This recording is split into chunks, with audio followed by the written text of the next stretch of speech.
In school, we had to write the thought of the day on the chalkboard. The proverb that was beaten to death by repetition was save for a rainy day. Even though this is the most cliched proverb and we may have come across it multiple times in our life, the irony is that most of us, including myself, don't follow it. A rainy day essentially is an emergency, and the saving that you make for a rainy day is your emergency fund. Simple. Well, if it's that simple, why don't we have an emergency fund?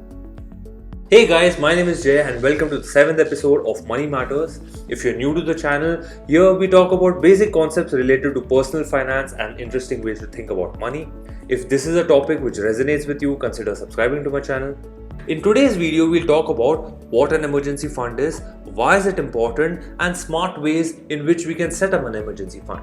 Well, emergency fund basically is money that has been set aside to take care of life's unexpected events, or you may call them rainy days. Well, what are these emergencies or rainy days that can occur?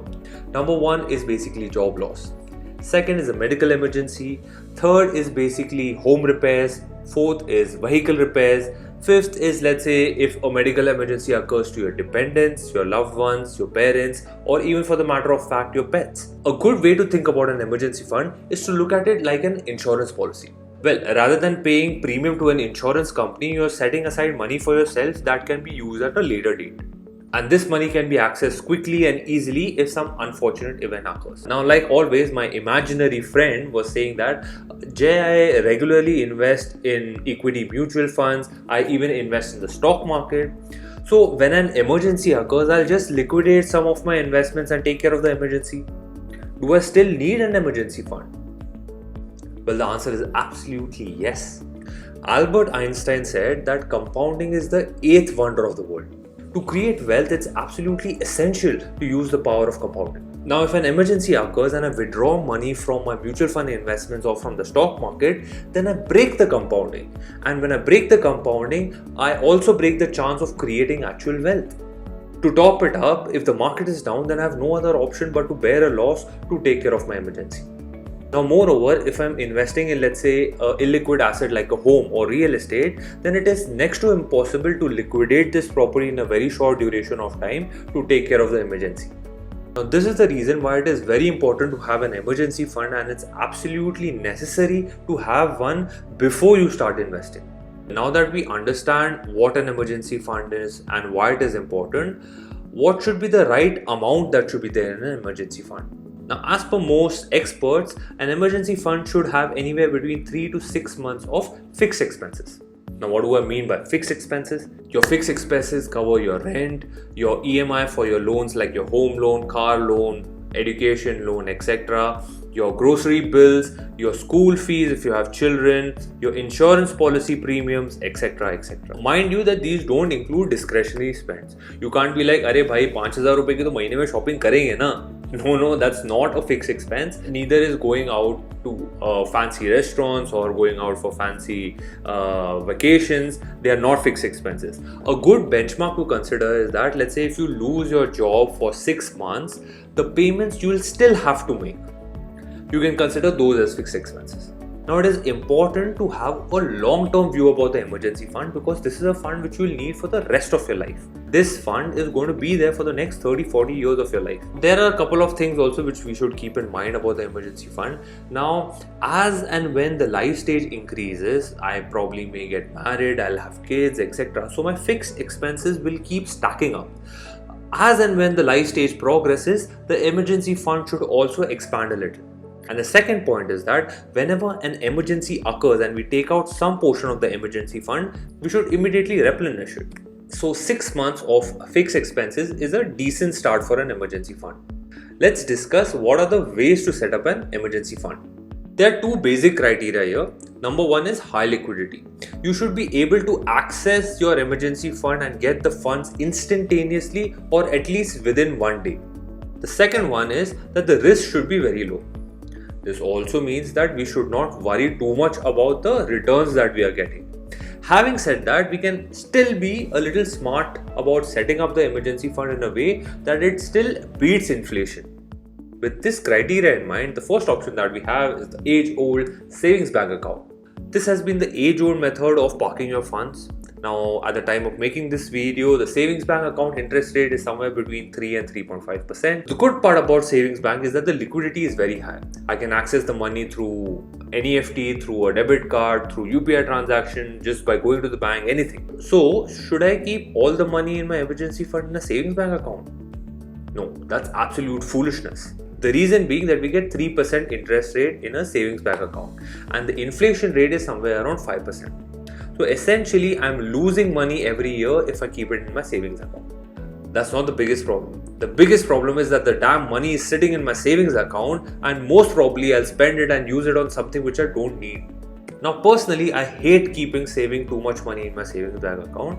That's why I am just allocate 10% of my emergency fund to keep it in my savings bank account. For example, if my emergency fund is somewhere like 5 lakh rupees, I will keep only 50,000 rupees aside in my savings bank account as an emergency fund. So where do I keep rest of the money? The next best option that we have is the fixed deposit. Current fixed deposit interest rates are somewhere around 3 to 5.5% interest rate. The good part about fixed deposits is that one, it is secure. The interest rates are slightly better than a savings bank account. Third is, Indian households have a taboo against breaking the fixed deposit. Tauba, FD thodi todenge. So basically the money is locked in my fixed deposit and it's not lying in my savings bank account, so I don't spend it. The fourth point is, using the net banking facility, we can set up a fixed deposit from our savings bank almost instantaneously, and at the time of emergency, we can even break it to get the money instantaneously in our savings bank account. So basically the liquidity is also very high.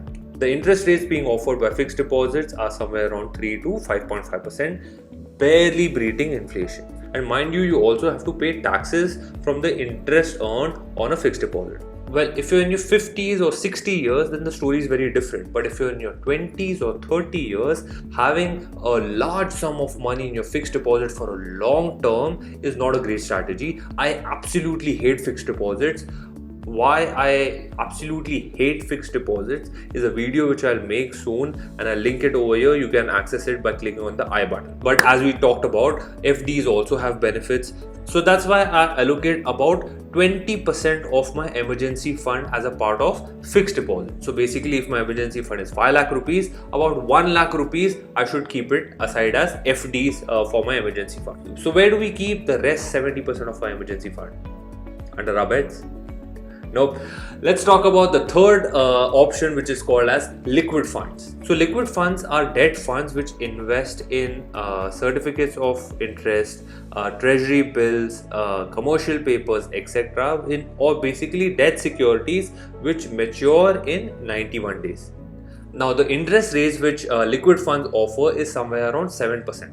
Now mind you, this is almost a double the interest rate which is offered by savings bank. Now the returns offered by a liquid fund are not guaranteed like a fixed deposit, but if you see the last 10 to 15 year performance, they have consistently given 7 to 8% returns. Liquid funds basically have the lowest interest rate risk among all the debt fund instruments because they invest in fixed income securities and they mature in a short period of time. Liquid funds also ensure that the money is invested in superior credit-worthy instruments so that the capital is also secure.